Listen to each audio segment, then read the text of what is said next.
Hi friends, welcome to Jasna's kitchen. ഞാനിന്ന് ചെയ്യാൻ പോകുന്നത് ഒരു സൂപ്പാണ്, ഹോട്ട് ആൻഡ് സോർ സൂപ്പാണിത്. നമുക്ക് വളരെ ഈസി ആയിട്ട് തന്നെ വീട്ടിലുണ്ടാക്കി എടുക്കാൻ പറ്റുന്നതാണ്. അപ്പോൾ നല്ല ഹെൽത്തി ആയിട്ട് കഴിക്കാൻ പറ്റുന്ന ഒരു സൂപ്പാണ്. അപ്പോൾ ഈ തണുപ്പ് കാലത്തൊക്കെ നമുക്ക് ചൂടായിട്ട് കഴിക്കാൻ പറ്റുന്ന നല്ലൊരു സൂപ്പ് റെസിപ്പിയാണ്.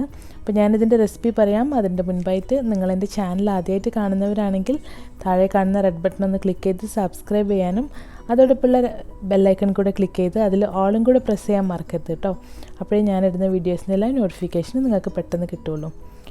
അപ്പോൾ ഞാൻ ഇതിനു വേണ്ടി എടുത്തിട്ടുള്ളത് 250 ഗ്രാം ചിക്കനാണ്. ചിക്കൻ്റെ ബ്രസ്റ്റ് പീസാണ്. ഇതിലേക്ക് 2 കഷ്ണം ഇഞ്ചി, 2 കഷ്ണം വെളുത്തുള്ളി, ആവശ്യത്തിന് ഉപ്പും ചേർത്ത് ആദ്യം തന്നെ ഒന്ന് വേവിച്ചെടുക്കാം. ഈ ചിക്കൻ്റെ അളവ് വേണമെങ്കിൽ നിങ്ങൾക്ക് കൂട്ടി കുറയ്ക്കുകയൊക്കെ ചെയ്യാം കേട്ടോ. ഇനി ഞാനൊരു പാൻ എടുത്തിട്ടുണ്ട്. ഇതൊന്ന് അടുപ്പിൽ വെച്ച് ചൂടാവുന്ന സമയത്ത് നമുക്കതിലേക്കൊരു 2 ടേബിൾ സ്പൂൺ ഓയിൽ ഒഴിച്ചു കൊടുക്കാം.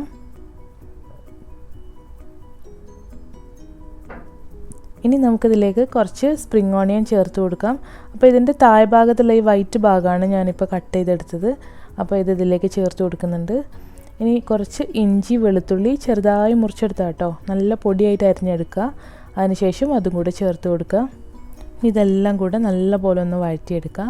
ഈ ഇഞ്ചി വെളുത്തുള്ളി അതുപോലെ സ്പ്രിംഗ് ഓണിയനൊക്കെ നന്നായി ഒന്ന് വാടി വരണം, ഒന്ന് കളർ മാറി വരണം. അതിനുശേഷം നമുക്ക് ബാക്കിയുള്ള ഇൻഗ്രീഡിയൻസൊക്കെ ചേർത്ത് കൊടുക്കാം. അപ്പോൾ ഈ ഇഞ്ചിയും വെളുത്തുള്ളിയും സ്പ്രിംഗ് ഓണിയനൊക്കെ നന്നായി വഴന്ന് വന്നിട്ടുണ്ട് കേട്ടോ. ഇനി ഒരു സമയത്ത് ഞാനൊരു ക്യാരറ്റ് ചെറുതായി മുറിച്ച് വെച്ചിട്ടുണ്ട്, അതും കൂടി ചേർത്ത് കൊടുക്കുകയാണ്. പിന്നെ കുറച്ച് ബീൻസ്, അതും ഇങ്ങനെ ചെറുതായി ഈ ഷേപ്പിൽ കട്ട് ചെയ്തെടുത്താണ്. അപ്പോൾ അതുകൂടെ ചേർത്ത് കൊടുത്തിട്ടുണ്ട്. അപ്പോൾ ഞാനിപ്പോൾ കുറച്ച് കൂടുതൽ ക്വാണ്ടിറ്റി ഉണ്ടാക്കുന്നുണ്ട്. ഒരു 8 പേർക്കുള്ള സൂപ്പാണ് ഉണ്ടാക്കുന്നത്. അപ്പോൾ അതുകൊണ്ടാണ് ഞാൻ ഇത്രയും അളവിലെടുത്തത്. നിങ്ങൾക്ക് കുറച്ച് മതി എന്നുണ്ടെങ്കിൽ ഈ ക്യാരറ്റും അതുപോലെ ബീൻസൊക്കെ ഒരു ടേബിൾ സ്പൂൺ വീതം ചേർത്ത് കൊടുത്താൽ മതി കേട്ടോ. നിങ്ങളെ ഇഷ്ടത്തിനനുസരിച്ച് ഇതിൽ അളവൊക്കെ കൂട്ടുകയോ കുറയ്ക്കുകയൊക്കെ ചെയ്യുക. ഇപ്പം ഈ ക്യാരറ്റും ബീൻസൊക്കെ ഒന്ന് നന്നായി വാടി വന്നിട്ടുണ്ട്. ഈ സമയത്ത് ക്യാബേജ് കുറച്ച് ചേർത്ത് കൊടുക്കുന്നുണ്ട്. ഈ ക്യാരറ്റും ബീൻസൊക്കെ ഒന്ന് വെന്ത ശേഷം മാത്രം ക്യാബേജ് ചേർത്ത് കൊടുക്കുക കേട്ടോ. കാരണം ക്യാബേജിന് അധികം വേവ് ഉണ്ടാവില്ല. അപ്പോൾ അത് നമ്മൾ ചേർത്ത് കൊടുക്കുന്ന സമയത്ത് പിന്നെ കുറേ നേരം കുക്ക് ചെയ്യുകയാണെങ്കിൽ ഈ ക്യാബേജൊക്കെ ഒന്ന് നന്നായി അങ്ങോട്ട് അലിഞ്ഞു പോവും.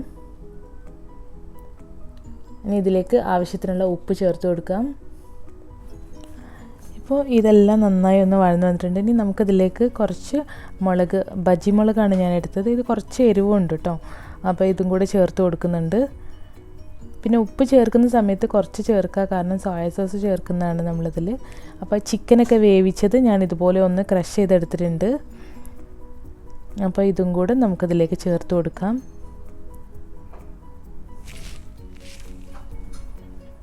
അപ്പോൾ ഇതെല്ലാം കൂടെ ചേർത്ത് ഒന്ന് നല്ലപോലെ ഒന്ന് മിക്സ് ചെയ്തെടുക്കുക. പിന്നെ നിങ്ങൾക്ക് വേണമെങ്കിൽ ചിക്കൻ്റെ ക്യൂബ്സ് ഉണ്ടല്ലോ, മാഗിയുടെ, അത് വേണമെങ്കിൽ ചേർത്ത് കൊടുക്കുക കേട്ടോ. അപ്പോൾ കുറച്ചുകൂടെ ഒന്ന് ഫ്ലേവർ ഉണ്ടാവും. ചിക്കൻ ചേർക്കുന്നില്ല, വെജിറ്റബിൾസ് മാത്രമാണ് ഇട്ട് ഉണ്ടാക്കുന്നതെന്നുണ്ടെങ്കിൽ അങ്ങനെ അത് ചേർത്ത് കൊടുത്താൽ മതി. ഞാൻ നേരത്തെ ചിക്കൻ വേവിച്ച് വെച്ച വെള്ളമാണ്, അപ്പോൾ അതും കൂടെ ഇതിലേക്ക് ചേർത്ത് കൊടുക്കുകയാണ്. ഇനി നമുക്ക് ആവശ്യത്തിനുള്ള വെള്ളം കൂടെ ഇതിലേക്ക് ഒഴിച്ചു കൊടുക്കാം കേട്ടോ. നമുക്ക് സോസുകൾ ചേർത്ത് കൊടുക്കാം. ഇതിലേക്ക് ഞാൻ ആദ്യം തന്നെ സോയാ സോസാണ് ചേർത്ത് കൊടുക്കുന്നത്. അപ്പോൾ ഒരു 2.5 ടേബിൾ സ്പൂണോളം സോസ് ഞാൻ ഇതിലേക്ക് ചേർത്ത് കൊടുത്തിട്ടുണ്ട്. അപ്പോൾ നിങ്ങളിത് സോസ് ഒഴിച്ച് നോക്കുക. ഇതിനൊരു ലൈറ്റ് ബ്രൗൺ കളർ വേണം. അപ്പോൾ ആ ഒരു കളർ വരുന്നവരെ സോയാ സോസ് ഇതിലേക്ക് ഒഴിച്ചു കൊടുക്കുക. അപ്പോൾ അതുകൊണ്ട് തന്നെ ഉപ്പ് ആദ്യം കുറച്ച് മാത്രം ചേർത്ത് കൊടുക്കുക കേട്ടോ. കാരണം ഈ സോയാ സോസിൽ ഓൾറെഡി ഉപ്പുണ്ട്. ഇതിലേക്കൊരു 2 ടേബിൾ സ്പൂൺ ടൊമാറ്റോ കെച്ചപ്പും കൂടെ ചേർത്ത് കൊടുക്കുക. ഈ ഒരു കളറാണ് കേട്ടോ ഇതിന് വേണ്ടത്. അപ്പോൾ അതിനനുസരിച്ചുള്ള സോയാ സോസ് ചേർത്ത് കൊടുക്കുക. അപ്പോൾ ഇത് നല്ല പോലെ ഒന്ന് മിക്സ് ചെയ്ത് എടുക്കുന്നുണ്ട്.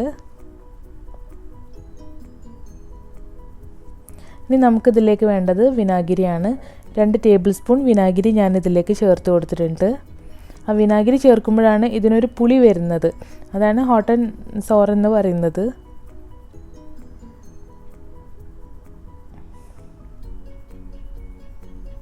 അപ്പോൾ ഇത് നിങ്ങൾക്ക് പാകത്തിന് എല്ലാം ഉണ്ടോയെന്ന് നോക്കിയ ശേഷം ഒന്ന് മാറ്റി വെക്കാം കേട്ടോ. ഇനി ഞാനിതിലേക്ക് 1 ടീസ്പൂൺ പഞ്ചസാര ചേർത്ത് കൊടുക്കുന്നുണ്ട്. 1 ടീസ്പൂൺ കുരുമുളക് പൊടിയും ചേർത്ത് കൊടുക്കുന്നുണ്ട്. അത് നല്ല പോലെ ഒന്ന് തിളപ്പിച്ചെടുക്കുക കേട്ടോ. ഒന്ന് കുക്ക് ചെയ്തെടുക്കുക. എല്ലാം ഒന്ന് മിക്സ് ആവട്ടെ. ഇപ്പോൾ എൻ്റെ സൂപ്പ് ഇവിടെ റെഡി ആയിട്ടുണ്ട്. ഇനി നമുക്കിതിലേക്ക് വേണ്ടത് കോൺഫ്ലോർ ആണ്. അപ്പോൾ ഒരു 2 ടീസ്പൂൺ കോൺഫ്ലോർ ഞാനിതിൽ കലക്കിയെടുക്കുന്നുണ്ട് കേട്ടോ. അപ്പോൾ നിങ്ങൾക്ക് എത്ര കട്ടി വേണമെന്ന് വെച്ചാൽ അതിനനുസരിച്ച് നമുക്ക് കോൺഫ്ലോർ ഇട്ട് കുറുക്കിയെടുക്കാം. ഇപ്പോൾ ഞാനിപ്പോൾ ഇവിടെ 2 ടീസ്പൂൺ ചേർത്തിട്ടുള്ളൂ. കാരണം ഒരുപാട് കുറുകിയിരിക്കുന്ന സൂപ്പ് എനിക്കിഷ്ടമല്ല, കുറച്ച് കുറുകിയിരിക്കണം, അതാണ് അതിൻ്റെ ടേസ്റ്റ് എന്ന് പറയുന്നത്. അപ്പോൾ അതിനനുസരിച്ചുള്ള കോൺഫ്ലോറേ ഞാനിവിടെ ചേർത്ത് കൊടുത്തിട്ടുള്ളൂ കേട്ടോ. ഇനി ഒരു മുട്ടയുടെ വെള്ളമാണ്. അപ്പോൾ ഇതൊന്ന് നന്നായി ഒന്ന് പതപ്പിച്ചെടുത്ത ശേഷം ഇതിലേക്ക് ഇങ്ങനെ ഒഴിച്ചു കൊടുക്കുക. ആ ഒഴിക്കുന്നതിനനുസരിച്ച് ഇളക്കിക്കൊണ്ടിരിക്കണം കേട്ടോ. കുറച്ചായിട്ട് ഒഴിച്ചു കൊടുക്കുക, അല്ലെങ്കിൽ ഒന്നിച്ച് അങ്ങോട്ട് ഒരു പാട പോലെ വരും. നമുക്കിങ്ങനെ ഈ ക്രഷായിട്ടാണ് വേണ്ടത്. അപ്പോൾ അതിന് വേണ്ടിയിട്ട് കുറച്ച് ഒഴിച്ചിട്ട് നല്ലപോലെ ഒന്ന് മിക്സ് ചെയ്തെടുക്കുക. അപ്പോൾ നമ്മുടെ ഹോട്ട് ആൻഡ് സോർ സൂപ്പ് ഇവിടെ റെഡി ആയിട്ടുണ്ട് കേട്ടോ. അപ്പോൾ ഇതിൽ ആവശ്യത്തിനുള്ള പുളിയും എരിവും ചെറിയൊരു മധുരവും ഒക്കെ ഉണ്ട്. നല്ല അടിപൊളി സൂപ്പാണ്. അപ്പോൾ നിങ്ങൾക്ക് ഈ വീഡിയോ ഇഷ്ടമായെന്ന് വിചാരിക്കുന്നു. ഇഷ്ടമായിട്ടുണ്ടെങ്കിലും ഇല്ലെങ്കിലും നിങ്ങളുടെ അഭിപ്രായങ്ങൾ കമൻ്റായിട്ട് കൊടുക്കുക. അതുപോലെ എൻ്റെ വീഡിയോ ലൈക്ക് ചെയ്യാനും ഷെയർ ചെയ്യാനും കമൻറ്റ് ചെയ്യാനും മറക്കരുത് കേട്ടോ. പിന്നെ നമ്മുടെ കോമ്പറ്റീഷൻ അതും നടന്നുകൊണ്ടിരിക്കുന്നുണ്ട് കേട്ടോ. മാർച്ച് 15-നാണ് ലാസ്റ്റ് ഡേറ്റ്. നിങ്ങൾ ഫോട്ടോസ് അയക്കേണ്ടത്. അപ്പോൾ അതിനു വേണ്ടിയും ശ്രമിക്കുക കേട്ടോ. അപ്പം പുതിയൊരു വീഡിയോ ആയിട്ട് ഞാൻ വീണ്ടും വരുന്നതാണ്.